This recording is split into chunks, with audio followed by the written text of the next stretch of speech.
నమస్తే, welcome to KVR news 9 bulletin. ముందుగా headlines చూద్దాం. కేవీ రావుపై పవన్ చేసిన ఆరోపణలు మర్చిపోయారా? కురసాల కన్నబాబు. ఆదాని అంబానీలతో ఆడబిడ్డలు పోటీ పడాలి, సీఎం రేవంత్ రెడ్డి. ఇల్లు కట్టుకుంటే 5 లక్షలు, లబ్ధిదారుల ఎంపికలో వారికి ప్రత్యేక కోటా, సీఎం రేవంత్. నువ్వు ఇష్టం వచ్చినట్టు తిడితే మేము పడాలా, మాజీ మంత్రి హరీష్ రావు. పాలనలో తన వైఫల్యాలను, బలహీనతలను కప్పిపుచ్చుకోవడానికి చంద్రబాబు తప్పుడు రాజకీయాలు చేస్తున్నారంటూ మాజీ మంత్రి కురసాల కన్నబాబు మండిపడ్డారు. ఆయన కాకినాడలోనే తన క్యాంప్ కార్యాలయంలో మీడియా సమావేశంలో మాట్లాడుతూ, కాకినాడ ఎస్ఈజెడ్ భూములపై ఈనాడు పత్రిక దిగజారిపోయి రోతరాతలు రాసిందని ధ్వజమెత్తారు. కాకినాడ ఎస్ఈజెడ్ భూములపై కుట్రపూరితంగా చంద్రబాబు ఆయనకు ఒత్తాసు పలుకుతున్న ఈనాడు పత్రిక అసత్యాలు, భూత కల్పనలతో వైఎస్ జగన్ బురద చల్లేందుకు ప్రయత్నించామని మండిపడ్డారు. దేశంలో ఎక్కడా లేని విధంగా ఎస్ఈజెడ్ కు భూములు ఇచ్చేందుకు నిరాకరించిన రైతులకు వారి భూములను తిరిగి ఇప్పించిన ఘనత వైఎస్ జగన్ కి దక్కుతుందని కన్నబాబు అన్నారు. పెట్టిన తర్వాత కూడా సీఎస్గా ఉన్న టక్కర్ గారు దీన్ని వ్యతిరేకించారు. అయినా క్యాబినెట్కి సబ్జెక్టులు తీసుకొచ్చారు. అలా ఏపీఐసికి ఇచ్చిన భూమిని మళ్ళీ తీసుకొచ్చి పరిశ్రమలకు కేటాయించారు. ఆ కేటాయిస్తూ దానిలో భాగంగా ఏం చేశారంటే ఆయన ఒక 505 ఎకరాలు దివీసి కేటాయించారు. అప్పుడు ఇంచుమించుగా 2015 సమయంలో ఇది మళ్ళీ ఒక్కసారిగా ఊపందుకుని రైతులు బాధితులంతా రోడ్ల మీదకి వచ్చారు. వస్తే ఆయన ఏం చెప్పాడంటే, ఎట్టి పరిస్థితుల్లో పరిశ్రమలు రావాల్సిందే, ఎట్టి పరిస్థితుల్లో ఎస్సీజెడ్ రావాల్సిందే, మీకు ప్రగతి అంటే తెలీదు, మీకు డెవలప్మెంట్ అంటే తెలీదు, ఇదంతా కుదరదు అని ప్రభుత్వం చాలా గట్టిగా నిలబడింది.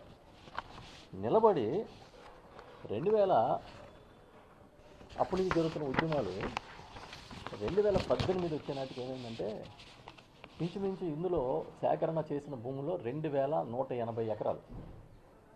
2180 ఎకరాలకి రైతులు డబ్బులు తీసుకోలేదు, రిజిస్టర్ చేయలేదు సంస్థకి, జిఎంఆర్కి. సో ఈ 2180 ఎకరాల్లో రైతులు దాన్ని దున్నుకోవడానికి వెళ్ళారు. అంటే చంద్రబాబు నాయుడు గారు 2012లో ఏ విధంగా అయితే ఏరువాకు చేశాడో అదేవిధంగా అప్పట్లో వామపక్షాలు, అప్పట్లో వైఎస్ఆర్ పార్టీ, అప్పట్లో జనసేన వీళ్ళందరూ కూడా ఆ ఉద్యమానికి మద్దతుగా నిలబడ్డారు. నిలబడితే రైతుల మీద రాక్షసత్వం అంటే ఎలా ఉంటుందో ప్రదర్శించారు ఆయన.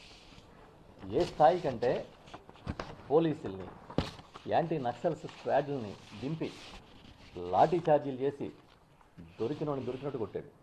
ఇవి చూడండి, ఆ రోజు పత్రికలో వచ్చిన ఫోటోలు ఇవన్నీ.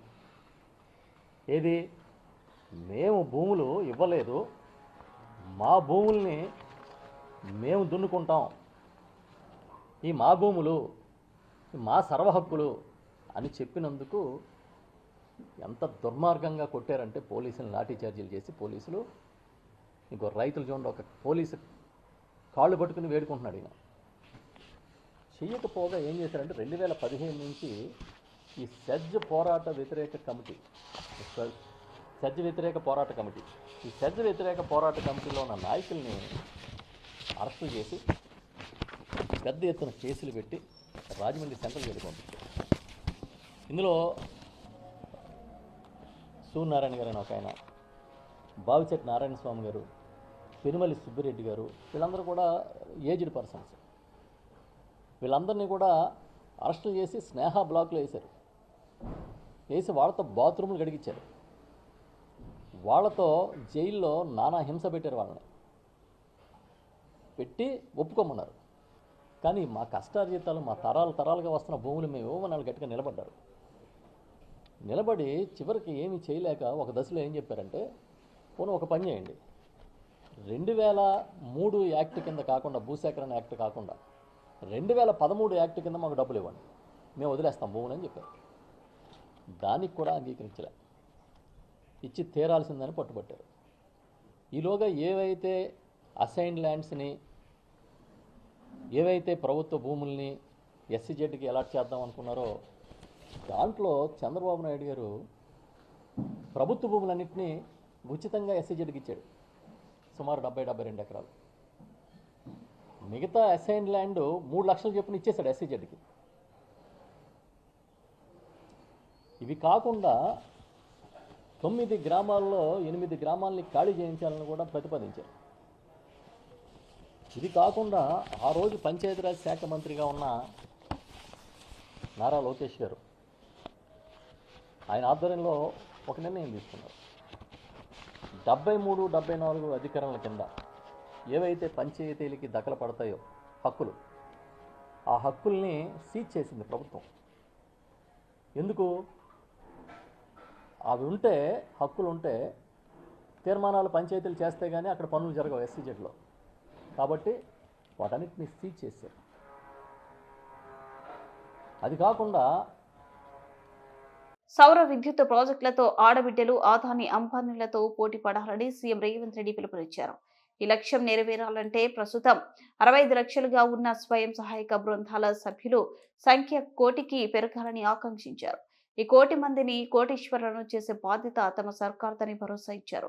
మాధాపూర్ శిల్పారామంలో కొత్తగా ఏర్పాటు చేసిన రాష్ట్ర స్థాయి ఇందిరా మహిళా శక్తి బజార్ను ఆయన గురువారం సాయంత్రం గవర్నర్ జిష్ణుదేవ్ శర్మ దంపతులతో కలిసి ప్రారంభించారు. ఈ సందర్భంగా మాట్లాడుతూ రాష్ట్రంలో కాంగ్రెస్ సర్కారు ఏర్పాటైన వెంటనే మహిళా సంక్షేమం కోసం అమలు చేస్తున్న గ్యారంటీలను గురించి వివరించారు. మహిళా శక్తిని చాటేందుకు, వారి నైపుణ్యాన్ని ప్రపంచానికి తెలిపేందుకు 3.5 ఎకరాల్లో ఇందిరా మహిళా శక్తి స్టాల్స్ ను ఏర్పాటు చేశాం.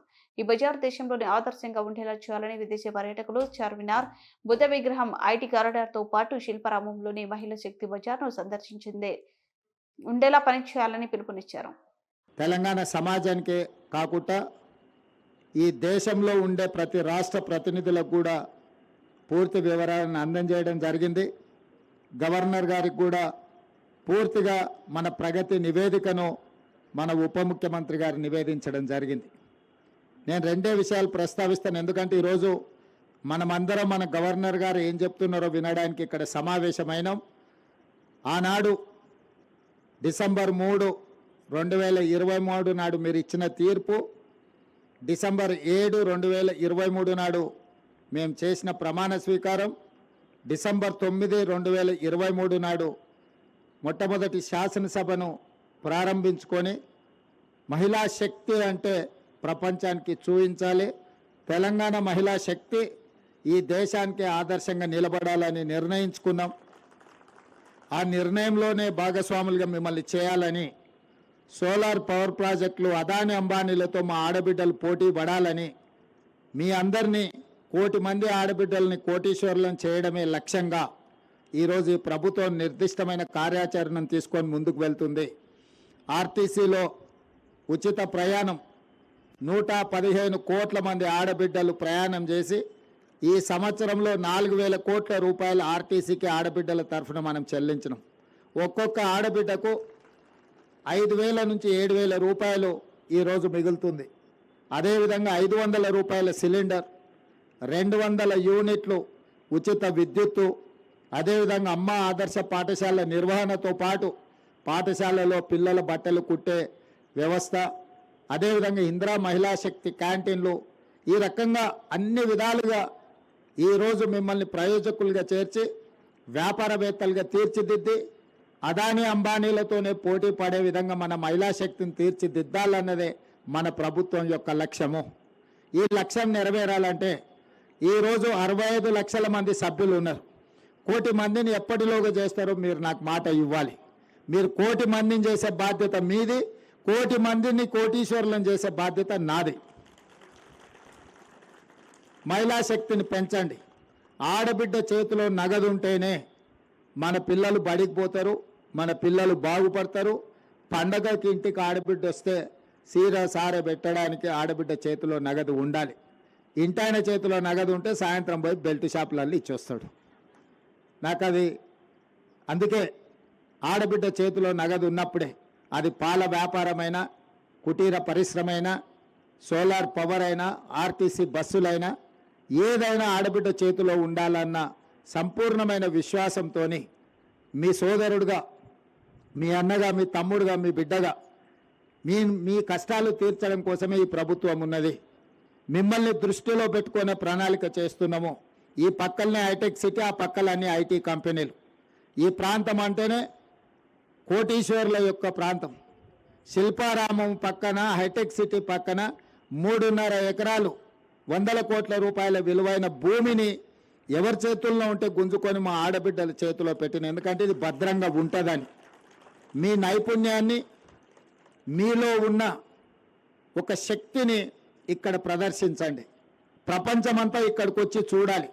ఎవరి నగరానికి వచ్చినా, చార్మినార్ చూసినా, లేకపోతే గౌతమ బుద్ధుడిని చూసినా, ఐటీ పరిశ్రమలకు పోయినా, అంతర్జాతీయ ఎయిర్పోర్ట్ చూసినా, మీ మహిళా శక్తి శిల్పారామం దగ్గరకు వచ్చి ఇందిరా మహిళా శక్తి ఈ ఆవరణను చూడకపోతే అసంపూర్తి అన్నంత గొప్పగా మీరు దీన్ని నిర్వహించండి. ప్రభుత్వం మీకు అండగా నిలబడుతుంది. మీకు కావాల్సిన అన్ని వసతులను ఏర్పాటు చేసే బాధ్యత నేను తీసుకుంటా. ఇంకా చాలా కార్యక్రమాలు ఉన్నాయి. కొత్త సంవత్సరంలో పాత ఉమ్మడి 10 జిల్లాలు నేను తిరుగుతా. ప్రతి జిల్లాలో 1,00,000 మంది ఆడబిడ్డలతో, ప్రతి ఉమ్మడి జిల్లాలో 1,00,000 మంది ఆడబిడ్డలతో మనం సమావేశం పెట్టుకొని మన కార్యాచరణ తీసుకుందాం. అదేవిధంగా డిసెంబర్ 9 రోజు సచివాలయంలో తెలంగాణ తల్లి విగ్రహ ఆవిష్కరణ ఉన్నది. ఆ రోజు మహిళా సంఘాల సభ్యులందరినీ 1,00,000 మందిని అక్కడికి ఆహ్వానించడం జరుగుతుంది. చీఫ్ సెక్రటరీ గారికి, సీతక్క గారికి ఈ వేదిక మీద నుంచి ఆదేశాలు ఇస్తున్నా. తెలంగాణ తల్లి విగ్రహ ఆవిష్కరణ మీ కరతాల తన్నుల మధ్యలోనే డిసెంబర్ 9 సాయంత్రం ప్రారంభించుకోవాలనుకుంటున్నాం. మీరు అందరినీ అక్కడికి రావాల్సిందిగా ఆహ్వానిస్తూ మీ అందరి దగ్గర సెలవు తీసుకుంటున్నా. ధన్యవాదాలు సోదరి మల్లారా. తెలంగాణలోనే ఇండ్లు లేని పేదలకు తీపి కబురు. ఇందిరమ్మ ఇండ్ల లబ్ధిదారుల ఎంపిక కోసం ప్రభుత్వం కసరత్తు ప్రారంభించింది. త్వరలోనే లబ్ధిదారులకు ఇండ్లు ఇవ్వనున్నారు. ఈ మేరకు ఇందిరమ్మ ఇండ్ల లబ్ధిదారుల ఎంపిక కోసం డిజైన్ చేసిన ప్రత్యేక యాప్ మోడల్ హౌస్ నిర్మాణాలను సీఎం రేవంత్ లాంచ్ చేశారు. సెక్రటరియట్ వేదికగా డిప్యూటీ సీఎం భట్టి, తెలంగాణ గృహ నిర్మాణ శాఖ మంత్రి పొంగురెడ్డి శ్రీనివాసరెడ్డి తదితరులతో కలిసి ప్రారంభించారు. ఈ సందర్భంగా మాట్లాడిన సీఎం రేవంత్, ఈ ఏడాది తెలంగాణ వ్యాప్తంగా 4.5 లక్షల ఇళ్ల నిర్మాణాలు చేపడతామన్నారు. ఇందుకోసం ఈ ఏడాది 22,500 కోట్లు ఖర్చు చేయనున్నట్లు వెల్లడించారు. ఇందిరమ్మ ఇండ్ల నిర్మాణం కోసం ప్రజా పాలనలో అందిన అప్లికేషన్ల ఆధారంగా లబ్ధిదారులను గుర్తించేందుకు మొబైల్ యాప్ సిద్ధం చేసినట్లు వెల్లడించారు. ప్రజా పాలనలో ఎటువంటి పైరవీలకు, రాజకీయ ఒత్తిళ్లకు తావు లేకుండా వచ్చిన దరఖాస్తులను పరిశీలించి ఆర్టిఫిషియల్ ఇంటెలిజెన్స్ ఆధారంగా అర్హులకు మాత్రమే ఇండ్లు మంజూరు చేస్తామన్నారు. సాంకేతిక పరిజ్ఞానంతో లబ్ధిదారుల ఎంపిక ప్రక్రియ చేపడుతున్నట్లు చెప్పారు. తొలి విడతలో ఒక్కో నియోజకవర్గానికి 3,500 ఇళ్లను ఈ పథకం ద్వారా కేటాయిస్తామన్నారు. ప్రభుత్వం అందించే సాయంతో పాటుగా ఆర్థిక స్తోమత ఉన్నవారు తమకు నచ్చినట్లు ఇళ్లను నిర్మించుకోవచ్చని చెప్పారు. ఈ రోజు 7,000 మంది కుటుంబాలకు ఆ లోన్ల నుంచి కూడా విముక్తి కలిగే నిర్ణయం తీసుకున్నాం. వాళ్ళ సొంత ఇంటి కళ ఈ రోజు వాళ్ళకు రుణ విముక్తి చేయడం ద్వారా ప్రభుత్వం ముందుకు సాగుతున్నది.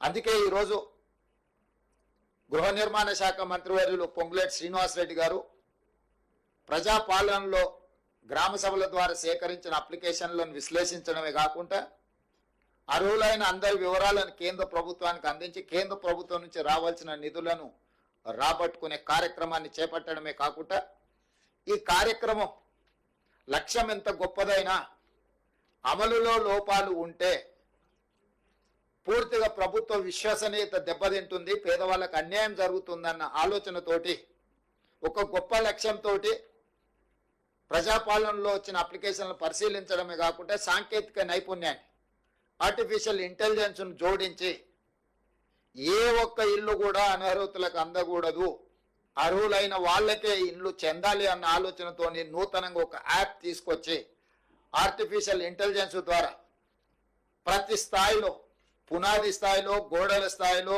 స్లాబ్ స్థాయిలో, ఇల్లు పూర్తి చేసుకునే స్థాయిలో ప్రతి స్థాయిలో సాంకేతిక నైపుణ్యంతో ఈ ఇళ్ల నిర్మాణ కార్యక్రమాన్ని చేపట్టడమే కాకుండా గతంలో చంద్రశేఖరరావు గారు గత ప్రభుత్వం రద్దు చేసిన హౌసింగ్ శాఖను పునరుద్ధరించడమే కాకుండా పూర్తి స్థాయిలో సిబ్బందిని నియమించి క్షేత్ర స్థాయిలో పరిశీలన చేసుకుంటూ పర్యవేక్షణలో ఈ కార్యక్రమాన్ని ముందుకు తీసుకెళ్లాలని చెప్పి ఈరోజు ప్రభుత్వం నిర్ణయం తీసుకొని యాప్ని ఈరోజు రిలీజ్ చేయడమే కాకుండా విధి విధానాలను కూడా సరళీకృతం చేసి, ఎందుకంటే ఎక్కడైనా ఎవరైనా ఆర్థిక ఏదైనా అప్పు సప్పు చేసి కుటుంబంలో 2-3 ఉంటే ఇంకా కొంచెం మంచిగా కట్టుకోవాలనుకున్నప్పుడు వాళ్ళకు వెసులుబాటు, ఇంటి స్థలం ఒకవేళ ఉంటే ప్రభుత్వం ఇచ్చే సంక్షేమ పథకంతో పాటు వాళ్ళు అదనంగా గది నిర్మించుకున్నా కూడా ఎలాంటి అభ్యంతరాలు పెట్టొద్దు, తద్వారా వాళ్ళు ఇంకా ఉన్నతంగా బ్రతకడానికి అవకాశం ఉంటుందని చెప్పి పేదలకు వెసులుబాటు కల్పించాలన్న ఆలోచన సూచన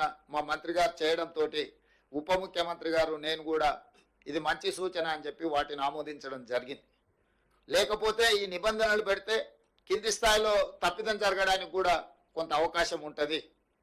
సో తప్పిదాలు జరగకుండా ఉండడానికి పేదలకు ఏది మేలు జరుగుతుందో పేదలకు న్యాయం చేయడానికి అవసరమైన అన్ని నిర్ణయాలు పారదర్శకంగా తీసుకోవాలనేది మా ప్రభుత్వం యొక్క ఆలోచన.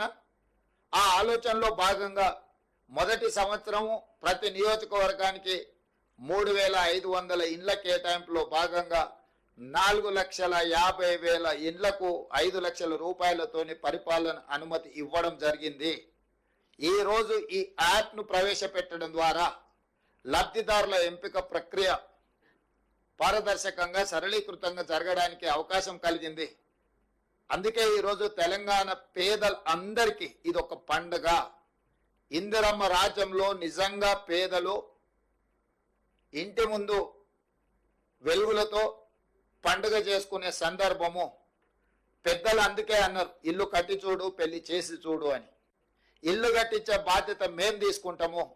ఇంట్లో యుక్త వయస్కు పెళ్లికి వచ్చిన వాళ్ళ బాధ్యతను పెళ్లి చేసి ఆ కుటుంబ సభ్యులు తీసుకోవచ్చు. ఎందుకంటే ఈ ఇల్లు కట్టుకొని ఆత్మగౌరవంతో వారి ఇంటి ముందే వాళ్ళ పండుగ కార్యక్రమాలను చేపట్టుకోవడానికి ఇది అవకాశం ఇస్తుంది. అదేవిధంగా ఈరోజు మీరు అనుకోవచ్చు లబ్ధిదారులు చాలా మంది ఉన్నారు, ఏ రకంగా ఎంపిక చేస్తారని. అత్యంత నిరుపేదలు మొదటి ప్రాధాన్యత. అత్యంత నిరుపేదల్లో దళితులు, గిరిజనులు, ఆదివాసీలు, వ్యవసాయ కూలీలు, పారిశుద్ధ్య కార్మికులు, దివ్యాంగులు, ట్రాన్స్జెండర్లు, నిరుపేదలే చాలా మంది ఉన్నప్పుడు ఇందులో ప్రాధాన్యత దళితులు, గిరిజనులు, ఆదివాసీలు, వ్యవసాయ కూలీలు, పారిశుద్ధ్య కార్మికులు, దివ్యాంగులు, ట్రాన్స్జెండర్ వీళ్ళకి మొదటి ప్రాధాన్యత ఇవ్వడం జరుగుతుంది వరుస క్రమంలో. ఎందుకంటే ఒక ప్రాధాన్యత అంటూ లేకపోతే రాజకీయ పైరవీలకు ఒత్తిడికి అవకాశం ఉంటుంది. ఈ ప్రాధాన్యత క్రమంలో వీళ్ళకి కేటాయించడం జరుగుతుంది. ఇదే కాకుండా ఐటీడీఏ ప్రాంతాలు, ఆదివాసీలు నివసించే ప్రాంతంలో ఆనాడు ఎప్పుడో ఇందిరమ్మ సమయంలో లేదా ఎన్టీఆర్ సమయంలో లేదా రాజశేఖర రెడ్డి గారి సమయంలో ఇచ్చిన కొద్దిపాటి ఇల్లే ఆదివాసీలకు వచ్చినాయి. నేను ఆదిలాబాద్ ప్రాంతంలో గూడాలకు నేను వెళ్ళొచ్చిన. ఆదివాసీ గూడాల్లో నేను స్వయంగా పరిశీలించిన. మా పట్టి విక్రమార్క గారు ఆదిలాబాద్ నుంచి ఖమ్మం వరకు పాదయాత్ర చేసినప్పుడు ఆదివాసీలు వచ్చి నిజమైన అర్హులము, లబ్ధి ఇందిరమ్మ రాజ్యంలో లబ్ధి పొందాల్సింది మేము, అడవులలో ఆది మానవులలాగా ఇంకా ఎంతకాలం బ్రతకాలి, మా పట్ల మీరు కనికరం చూపించాలి, ఇందిరమ్మ ఉంటే మాకు బాధ తప్పేది, కానీ ఇందిరమ్మ వారసులుగా ఈరోజు మీరు పరిపాలనలోకి వస్తామంటున్నారు, మీరు మీ బాధ్యత నెరవేర్చండి అని చెప్పి ఆదివాసీలు, ఆదివాసీ సంఘాలకు సంబంధించిన వాళ్ళు మాకు గుర్తు చేయడం జరిగింది. అందుకే ఈ వేదిక మీద నుంచి ఐటీడీఏ ప్రాంతాలకు ఈ కోటాలతో సంబంధం లేకుండా అక్కడ ఉండే జనాభా ప్రాతిపదికన అదనంగా కొన్ని వేల ఇండ్లు మంజూరు చేయాలని మేము ఈరోజు అనుకున్నాం. ఐటీడీఏ ప్రాంతాలను ప్రత్యేకంగా మేము పరిశీలిస్తాము, వాటిని ప్రత్యేకంగా తీసుకుంటాము. ఏంటంటే నిజమైన లబ్ధిదారులు తెలంగాణ మూల పురుషులు, ఈ ప్రాంతానికి ఈ ప్రాంత మట్టి మనుషులు వాళ్ళే. ప్రభుత్వ సంక్షేమ పథకం వాళ్ళకి చేరినప్పుడే మా లక్ష్యం నెరవేరినట్టు. అందుకే ఈరోజు సీతక్క గారు పదే పదే నా దృష్టికి ఈ ఆదివాసులకు సంబంధించి ప్రత్యేకంగా ఇండ్లు ఇవ్వాలి అని చెప్పి వారు విజ్ఞప్తి చేయడం జరిగింది.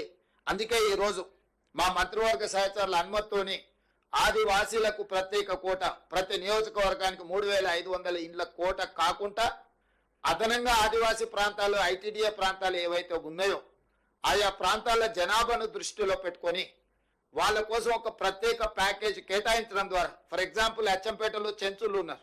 వరంగల్ వేదికగా ప్రకటించిన డిక్లరేషన్ లో ఒకటి కూడా అమలు కాలేదని బీఆర్ఎస్ నేత మాజీ మంత్రి హరీష్ రావు అన్నారు. గచ్చిబౌలి స్టేషన్ నుంచి విడుదలయ్యాక ఆయన మీడియాతో మాట్లాడారు. ఎన్నికల్లో ఇచ్చిన హామీలని అమలు చేయాలని అడుగున్నట్లు తెలిపారు. అమలు చేయడం చేతకాక అక్రమ అరెస్టులకు పాల్పడుతున్నారన్నారు. రైతు బంధు భరోసా, రైతు భరోసా, జాబ్ క్యాలెండర్, పెంచిన పింఛను ఇలా చెప్పుకుంటూ పోతే అందరినీ కాంగ్రెస్ మోసం చేసిందని అన్నారు. బహిరంగ సభలో సలహాలు ఇస్తే తీసుకుంటా అని సీఎం రేవంత్ గొప్పగా చెబుతున్నారు. తామిచ్చే సలహాలను పట్టించుకోవడం లేదని విమర్శించారు. కేసీఆర్ ను తిట్టడానికే సభలు పెడుతున్నారని అన్నారు. అసలు కేసీఆర్ పేరెత్తకుండా రేవంత్ ఉపన్యాసమే ఉండదని ఎద్దేవా చేశారు.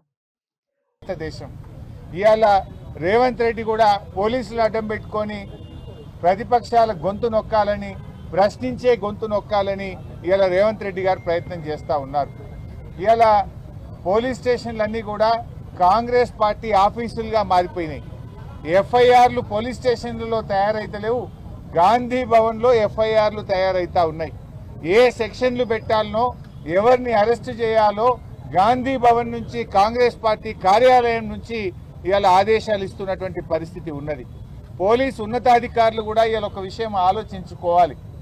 మీరు రేవంత్ రెడ్డి ఏం శాశ్వతం కాదు. ఈయన ఇవాళ ఉంటాడు, రేపు పోతాడు. రేపు మళ్ళీ బీఆర్ఎస్ ప్రభుత్వం రావచ్చు, ఇంకో ప్రభుత్వం రావచ్చు. కానీ పోలీసులు ఒక విషయం గుర్తుపెట్టుకోవాలి, రాజ్యాంగానికి లోబడి, చట్టానికి లోబడి పనిచేయాలి తప్ప రేవంత్ రెడ్డి ఆదేశాలతో మీరు పనిచేస్తే రేపు మీరు ఇబ్బంది పడతారు. చట్టం శాశ్వతంగా ఉంటుంది, రాజ్యాంగం శాశ్వతంగా ఉంటుంది తప్ప రేవంత్ రెడ్డి ఏం శాశ్వతంగా ఉండడు. ఆయన ఇష్టం వచ్చినట్టు ఒక సైకో లాగా ఇవాళ రేవంత్ రెడ్డి వివరిస్తూ ఉన్నాడు. ఒక సాడిస్టిక్ ప్రెషర్లో రేవంత్ రెడ్డి గారు ఉన్నారు. అంటే ఆయన ఒక పగ, ప్రతీకారంతో ఆయన పనిచేస్తూ ఉన్నాడు. ఇవాళ రేవంత్ రెడ్డి గారు ఒకటే విషయం ఆలోచించుకోవాలి. ఆయన ఏదో ప్రతిపక్షంపై పగబెట్టి గౌరవ ఎమ్మెల్యేలను, ప్రతిపక్ష నాయకులను నోటికొచ్చినట్టు మాట్లాడుతూ ఉన్నాడు. ఆయనలో ఒక సాడిస్టిక్ ప్రెషర్ ఉన్నది. అంటే గతంలో మరి ఏ రకంగా అయితే ఇవాళ కాంగ్రెస్ పాలన ఉందో ఈరోజు మళ్ళీ అదే రకంగా అంటే బీఆర్ఎస్ కార్యకర్తల్ని, ఎమ్మెల్యేలని అరెస్ట్ చేయాలి, ఇబ్బంది పెట్టాలి అనే ఒక పగతో, ప్రతీకారంతో రేవంత్ రెడ్డి పనిచేస్తున్నట్టు కనబడతా ఉంది. నీ ఏడాది పాలనలో కేసీఆర్ గారు కట్టించిన ఫ్లైఓవర్లకు ఇనాగరేషన్లు చేసినావు, కేసీఆర్ గారు కట్టించినటువంటి ఎస్టీపీలను ఇనాగరేషన్ చేస్తున్నావు, కేసీఆర్ గారు కట్టించిన కాలోజీ క్షేత్రాన్ని ఇనాగరేషన్ చేసినావు తప్ప అసలు నీ ఏడాది పాలనలో ఒక ఇల్లు కట్టినావా? నీ ఏడాది పాలనలో ఒక పాలసీ తెచ్చినావా? నువ్వు చేసిన ఒక్క మంచి పని ఉందా? నువ్వు ఒకవైపేమో ప్రజాపాలన అంటున్నావు. ప్రజాపాలన కాదు, ఈ రాష్ట్రంలో రాక్షస పాలన నడుస్తా ఉంది. ఎక్కడ ప్రజాపాలన ఉంది? ప్రజాస్వామ్యము, ప్రశ్నించే హక్కు ఇస్తాం, 7వ గ్యారంటీగా ఇస్తున్నా అన్నావు. నీ 7వ గ్యారంటీ ఏమన్నా ఉంది అంటే ఈ రాష్ట్రంలో అక్రమ అరెస్టులు తప్ప 7వ గ్యారంటీ ఏమీ అమలైతలేదు. ఇలా రాహుల్ గాంధీ గారు పెద్ద పెద్ద మాటలు మాట్లాడుతుండు. నన్ను ఎందుకు పోనీయరు అని చెప్పి మొన్న ఈ మధ్య నేను ప్రతిపక్ష నాయకుడిని, నన్ను ఏ రకంగా అరెస్ట్ చేస్తారు అని రాహుల్ గాంధీ గారు మాట్లాడుతున్నారు. నేను అడుగుతున్నా. బులెటిన్ ముగించే ముందు హెడ్లైన్స్ మరోసారి. కేవీ రావుపై పవన్ చేసిన ఆరోపణలు మర్చిపోయారా కురసాల కన్నబాబు? ఆదాని అంబానీలతో ఆడబిడ్డలు పోటీ పడాలి సీఎం రేవంత్ రెడ్డి. ఇల్లు కట్టుకుంటే 5 లక్షలు, లబ్ధిదారుల ఎంపికలో వారికి ప్రత్యేక కోటా సీఎం రేవంత్. నువ్వు ఇష్టం వచ్చినట్టు తిడితే మేము పడాలా మాజీ మంత్రి హరీష్ రావు.